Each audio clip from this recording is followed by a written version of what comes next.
તો વડોદરામાં બેરોજગારોએ નોંધાવ્યો છે વિરોધ। એમજીવીસીએલમાં ભરતીને લઈને માંગ કરવામાં આવી રહી છે અને વિરોધ કરવામાં આવી રહ્યો છે। યુવરાજસિંહની અધ્યક્ષતામાં ભૂખ હડતાલ કરી છે। વિરોધને લઈ યુવરાજસિંહનું નિવેદન પણ સામે આવ્યું છે।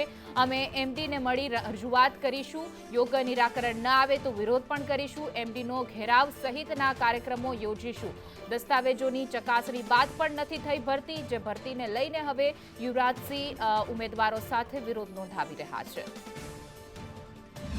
ટ્રિબ્યુનલ કચેરીની બહાર આવીને તમે જોઈ શકો છો, અહીંયા જે ઉમેદવારો છે એની પાસે કોઈ વર્ગ નથી રાજકીય વર્ગ કે નથી આર્થિક વર્ગ, અને પોતાના હક માટે આજે એપ્રેન્ટિસશીપ પૂરું કરી ગુજરાતની આઈટીઆઈઓમાંથી એ ઇલેક્ટ્રિશિયન, વાયરમેન જેવા કોર્સ કરી એપ્રેન્ટિસશીપ પૂરું કરી અને વર્ગ 4ના હેલ્પર બનવા માગે છે, છતાં પણ તમારા જ ડિપાર્ટમેન્ટના જે લોકો છે એને હેલ્પર બનવા દેતા નથી। પોતાની માનીતી એજન્સીનો કોન્ટ્રાક્ટ રિન્યૂ કરી અને પોતાના વાલા દવલા નોકરી આપી રહ્યા છે। 15 દિવસનો જવાબ આપ્યો કે 15 દિવસની અંદર તમારી પરીક્ષા અમે લઈ લઈશું, પણ અમને કોઈ આ બાબતનો કોઈ જવાબ નિર્ણય આવ્યો ના।